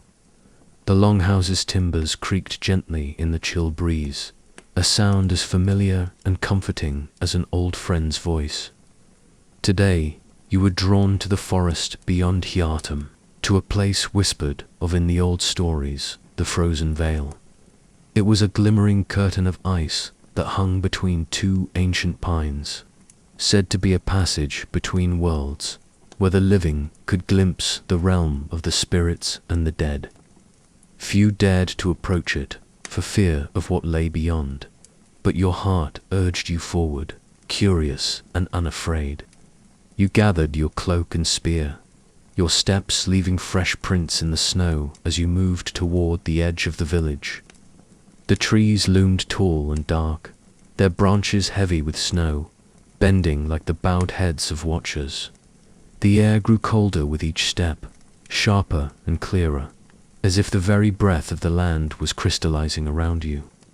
As you neared the frozen vale, the sunlight caught the ice, turning it into a shimmering tapestry of blues and silvers, every facet sparkling like 1,000 tiny stars trapped in a frozen sea. The veil swayed gently in the breeze, a translucent curtain of frost that whispered secrets only the brave could hear. You reached out your hand, fingertips brushing the icy surface. The cold bit sharply, yet beneath it was a strange warmth, a pulse of life hidden within the frozen depths. For a moment, you felt the world tilt, as if you stood on the edge of time itself. Closing your eyes, you stepped through the veil. The world beyond was not what you expected. It was both familiar and strange, a mirror of Hyartham, but softened, like a dream painted in pale light and shadow. The snow glowed faintly under an endless twilight sky, and the air was filled with the scent of pine and smoke, but tinged with something otherworldly. Here, the spirits of the ancestors wandered, their forms shimmering like mist. You saw figures moving gracefully among the trees, warriors, shield maidens, mothers and children, all touched by the quiet light of this hidden realm. They carried no weapons, only the calm strength of memories and stories passed down through generations. One spirit approached you, an elder woman, her eyes deep wells of wisdom and kindness. She spoke without words, her voice a gentle wind in your mind. You have walked the path of the living and the dead, child of Hyartham, she said. Your heart carries the courage of the shield maidens and the hope of the future. Remember that we are never truly gone, for our stories live in you. You nodded, feeling a surge of gratitude and connection. The veil was not a barrier, but a bridge, a reminder that life and death were threads woven into the same tapestry. The spirit extended her hand, and you took it, feeling a warmth that melted the cold from your bones. Around you, the other spirits gathered, their faces shining with quiet joy. They danced in a circle of light, inviting you to join. You stepped into the dance, your movements slow and deliberate, matching the rhythm of the ancient song that echoed through the realm. With each step, you felt the weight of your journey lighten the fears, the battles, the losses, replaced by a serene strength and deep peace. When the dance ended, the veil shimmered once more, signaling your time to return. You stepped back through the icy curtain, the cold biting anew, but your heart forever warmed by what you had seen. As you made your way back to Hyartham, the village seemed transformed, not in appearance, but in feeling.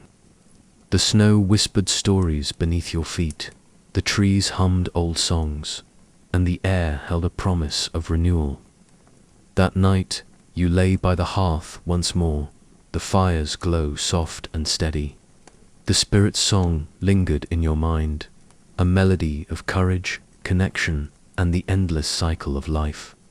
And as sleep claimed you, the frozen veil remained in your heart, a secret doorway to the past and future, to the ancestors who watched and waited, and to the endless story of the shield maiden of the gathering storm. The air hung heavy with a restless energy as dawn broke over Hyartham. The soft pink light of morning painted the sky, but beneath its beauty lurked a tension that even the birds seemed to sense. The village stirred quietly, but whispers passed between neighbors like a cold wind, rumors of distant thunder, both from the sky and from men's hearts. You awoke early, the familiar scent of wood smoke and pine filling your lungs. Outside, the frost had begun to melt, leaving patches of earth damp and dark.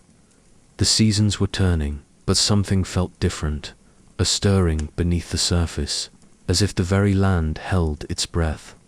In the longhouse, the elders convened once again. Their faces, weathered and lined with years of wisdom, were drawn tight with concern.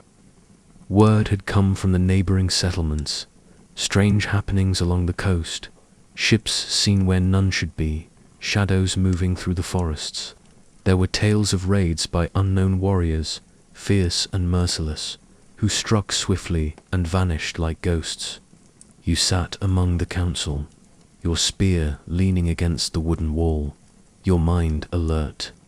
The fire crackled low in the hearth, its warmth a small comfort against the chill of our knees. The village depended on the strength and courage of its people, and you knew your role was vital. Einar, the tracker who had journeyed with you through the glacier, stood to speak. His voice was steady but grave. We have seen the signs. The tracks near the shore are unlike any we know. These are not men of Hyartham. or our kin. Their weapons bear marks unfamiliar, their banners dark as the raven's wings. Ilva nodded, adding her knowledge of herbs and signs. The forests speak too. The animals flee, and the trees groan under a weight we cannot see. The old magic warns us of coming change. The council debated long into the morning, deciding that scouts must be sent to gather more information before the threat could reach their home. You volunteered to lead the mission, your heart steady despite the rising storm. Preparations began at once. You gathered your closest companions, Einar, Ilva, Arvid, and a few trusted warriors, each carrying supplies for the harsh journey ahead. Weapons were sharpened, armor checked, and provisions packed with care. Freya fastened the red ribbon to your spear again, a talisman against darkness. Before you left, the village seeress approached, her eyes, clouded with age and mystery, fixed on you. In her trembling hands, she placed a small pouch of herbs and whispered, for protection and clarity, "Trust in the old ways, and the gods will guide your path." With a final glance at Heartham, its wooden roofs dusted with melting snow, smoke curling upward from chimneys, you stepped into the wilderness. The landscape had changed since your last journey. The trees, though still grand and towering, seemed restless, their branches twisting like the fingers of unseen spirits. The wind carried distant howls, echoing through the valleys like warnings. Days passed as you tracked the movements of these mysterious warriors. At times, you found traces, broken branches, footprints too large and deep, remnants of campfires still warm. At night, the stars wheeled overhead, silent witnesses to your vigilance. On the fourth evening, as you rested beside a quiet stream, Arvid raised his voice in a soft chant, a skald song of courage and hope. The melody wove through the trees, a balm against the cold and fear. Suddenly, Einar motioned for silence. From the shadows came the flicker of torches, accompanied by low voices speaking in a harsh, foreign tongue. Your heart quickened. The enemy was near. You and your companions slipped silently through the underbrush, eyes sharp, senses tuned. Ahead, the camp of the raiders spread like a dark stain among the trees, tents made of hides, banners bearing ominous symbols fluttering in the wind. You observed carefully, noting their numbers, weapons, and manner. They were fierce, hardened fighters, strangers to these lands, but bound by a common purpose that chilled your blood. The night deepened, and with it, the storm that had been gathering outside finally broke. Thunder rolled across the sky, lightning flashing through the trees like the sword strikes of the gods themselves. It was then that you realized the true test had begun, not just of strength, but of heart, wisdom, and will. You retreated silently, your mind already forming plans to protect Hytham from the shadow creeping ever closer. The journey back would be perilous, but you carried with you more than weapons. You bore the fierce spirit of your ancestors, the hope of your people, and the unyielding light of the northern skies. As the rain washed over you, you whispered a vow to the storm, to stand tall, to fight with honor, and to ensure that the flame of Hytham would never be extinguished. The gathering storm had come, and you were ready, the siege of shadows. The cold wind howled like a wild beast through the narrow valleys surrounding Hytham, as the village braced itself beneath a sky heavy with dark, roiling clouds. The scent of damp earth mixed with smoke from burning torches, and a distant echo of drums rattled like thunder through the hills. The gathering storm, which you had once only felt in whispers and warnings, had now fully arrived. The days before had been a blur of activity and preparation. The village's strong wooden palisades had been reinforced with fresh logs. Sharpened stakes dug deep into the earth, and trenches carved around the perimeter to slow any attackers. Every able-bodied warrior stood ready, faces hardened with resolve and flickering torchlight. Mothers gathered their children near the longhouse fires, while the elders chanted prayers to Odin, Thor, and Freya, seeking favor and protection. You stood atop the eastern wall, the chill air biting through your fur cloak. Your breath came in slow clouds, and your eyes scanned the horizon. The dark silhouettes of the enemy's warband had begun to creep closer over the hills, like shadows stretching at dusk. They moved with a deadly silence, a dark tide eager to crash down on your home. Beside you, Einar's keen eyes searched the distance as well. His voice was a low rumble. "They're more than we thought. 100 strong, maybe more. But they don't move recklessly like hunters waiting to strike." Ilva, clutching her satchel of herbs and potions, murmured a warning.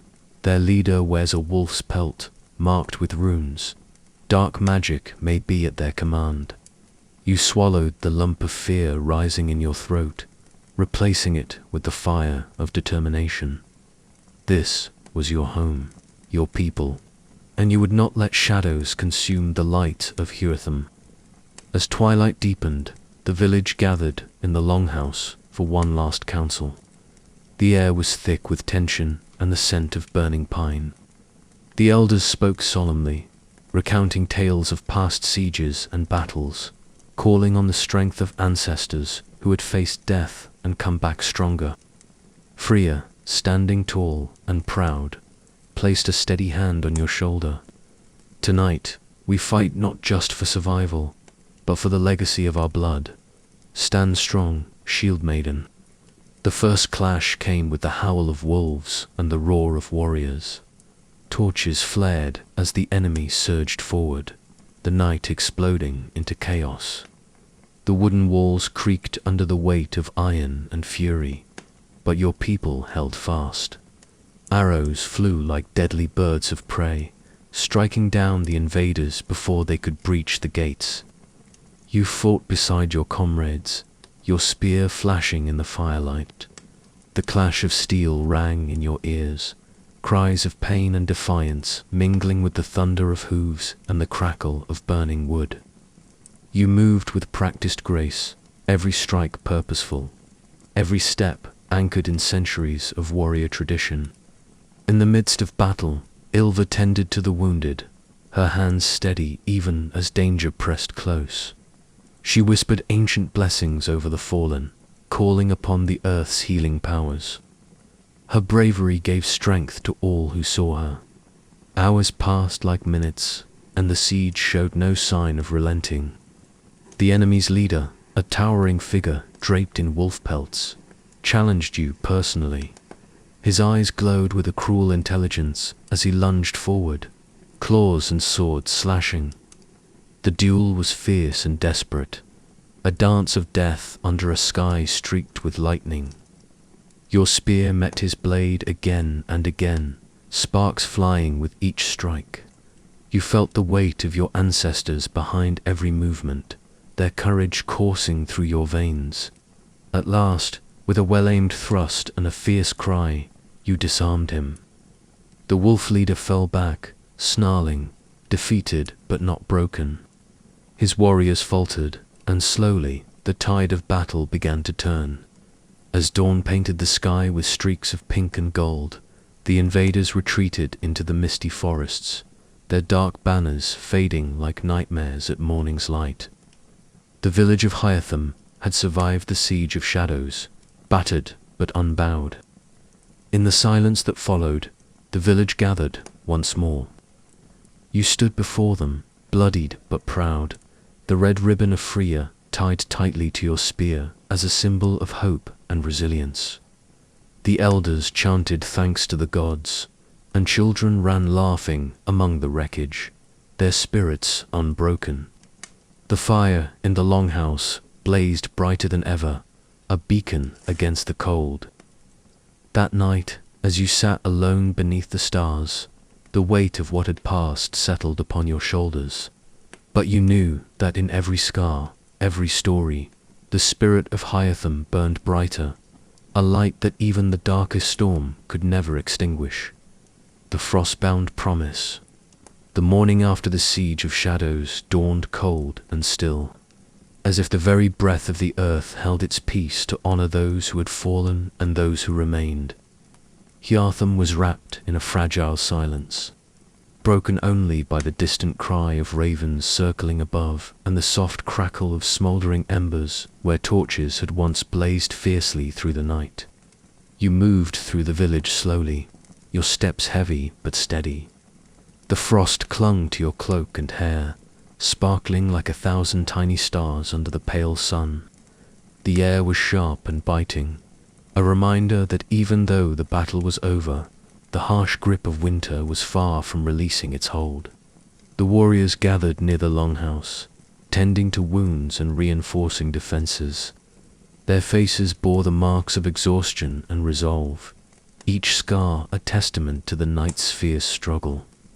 You recognized friends and kin, some standing tall despite their injuries, others quietly nursing pain no one else could see. Among them, Frisia approached, her eyes reflecting the steely calm of a seasoned Shieldmaiden. "The gods watched over us," she said softly, clasping your arm. "But the fight is not over. Dark times often come in cycles, and the frost will test us again." Her words weighed heavily on your heart, yet within them was a spark, a promise of endurance and hope. That evening, the village gathered for a solemn ceremony. The elders had called for a frostbound promise, a vow renewed with every winter to stand unyielding against the cold and the shadows that sought to consume Hytham. The longhouse was filled with the warm glow of fires, the scent of pine and smoked meat mingling with the murmurs of gathered souls. Families held hands, warriors stood shoulder to shoulder, and even the youngest children listened in quiet awe. You stepped forward, the red ribbon still tied to your spear, and felt the weight of your people's gaze. Taking a deep breath, you spoke in the old tongue, the language of your ancestors' words carved into the very stone of memory. "We swear by the frost, the fire, and the fierce winds that shape our land, to protect Hytham. Together, as one, we stand against the darkness. Together, we endure." A solemn cheer rose, mingled with the ringing of iron against wood as weapons were raised in salute. As the night deepened, stories were told of ancient heroes who had faced worse storms, of gods who walked among mortals, and of the unbroken spirit that bound the people of Hytham across generations. The crackling fire cast flickering shadows, painting faces with the light of hope. Later, alone beneath a sky glittering with stars sharp as shards of ice, you sat at the edge of the frozen fjord. The water beneath the thin layer of ice whispered secrets only the patient could hear, tales of courage, loss, and the endless dance between winter's chill and summer's flame. Your thoughts drifted to the future, 2 battles yet to come, 2 seasons yet to change. You traced the red ribbon tied to your spear, feeling its worn fabric and the strength it symbolized. It was a promise not just to your people, but to yourself. A promise that no matter how deep the frost or how long the night, you would endure. You would protect Hytham with every breath. The moon rose higher, casting a silver glow that turned the snow to diamonds and the night to a tapestry of dreams. You closed your eyes and let the cold seep into your bones, not as pain, but as a reminder of the strength forged in ice and shadow. In the silence, you whispered one last vow, for Hytham, for the Shieldmaidens, for the flame that never dies. And somewhere beyond the stars, the gods heard you. The song of the frozen hearth. The days following the frostbound promise were marked by a quiet determination that settled over Hytham like a protective shroud. Though the land lay beneath a heavy blanket of snow and ice, the spirit of the village burned brighter than ever. The long nights, while cold and unyielding, became moments of gathering, a chance to share warmth, stories, and songs that carried the weight of memory and hope.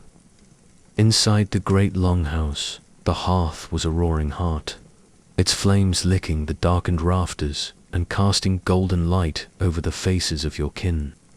The scent of burning pine mixed with the earthy aroma of dried herbs, creating a comfort that steadied even the weariest soul.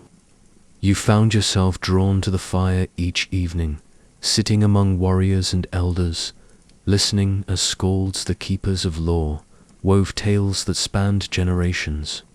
Their voices rose and fell like the tide, painting images of gods and giants, of love and loss, of battles fierce and victories hard won. Tonight, it was your turn to speak. The village had come to regard you as a shield maiden, not only of battle, but of story, a bearer of the flame that kept the past alive.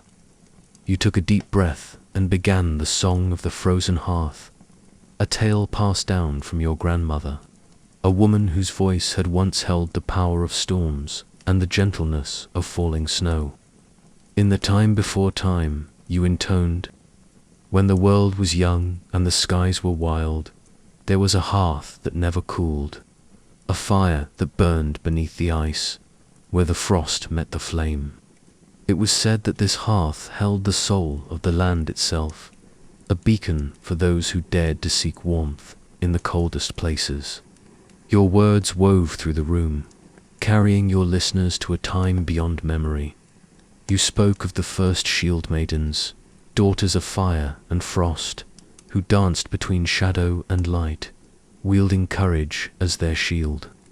You told of the gods' whispers in the wind, of the stars that sang songs of destiny, and of the promise made beneath the frozen skies to protect all that was sacred. As your voice softened, you described the hearth's last flicker before the eternal night, a moment when the fire seemed to falter and the world held its breath. But from the depths of shadow, you said, rose a single spark, small, fragile, yet fierce. It leaped and danced, kindling a flame that spread through the darkness, a flame that would never die. The firelight caught your eyes, reflecting the passion and strength behind your words. Around you, faces glowed with reverence and wonder. Even the youngest children sat entranced, clutching their blankets as if to hold the warmth close. After the story, the skalds joined in, their voices blending with yours in a haunting melody that rose to the rafters and beyond, carried by the wind across the snow-covered lands. It was a song of resilience, of hearts bound by frost and fire, of a people unbroken by time or trial. The night grew deeper, and the fire burned lower, but the warmth lingered, not just in the room, but in the very souls of those gathered. It was a reminder that even in the harshest winters, the hearth's song lived on, a promise of light amid shadow. When the last note faded, silence embraced the longhouse. Then, slowly, a murmur rose, swelling into voices raised in unison, the ancient chant of the shield maidens, a call to strength and unity. You closed your eyes, feeling the power of the moment, the bond of your people, and the steady beat of your own heart. Outside, the snow fell softly, blanketing the world in quiet. The stars shone like distant fires, and the frozen hearth within Hiratham burned ever brighter, a testament to the unyielding spirit of those who called it home. And as sleep crept gently over you, the song of the frozen hearth echoed in your dreams, a lullaby woven from the threads of ice and flame. The storm singer's secret. The days following your descent into the barrows were filled with both awe and unease. The villagers spoke in hushed tones, and children repeated the tale of the glowing basin and the woman with the lantern of bone. But the sky had not cleared completely. A strange stillness hung over the land, as if nature itself held its breath. It was during this fragile peace that a traveler arrived, a figure cloaked in seal hide, her face weathered by salt and wind, her eyes glowing with the hue of twilight. She gave no name, but the villagers soon called her Storm Singer. She claimed to be from the islands beyond the glacier sea, a realm few dared speak of. Her voice carried the resonance of distant thunder, and her stories told of winds that whispered truths, of storms that chose who they spared. You watched her closely.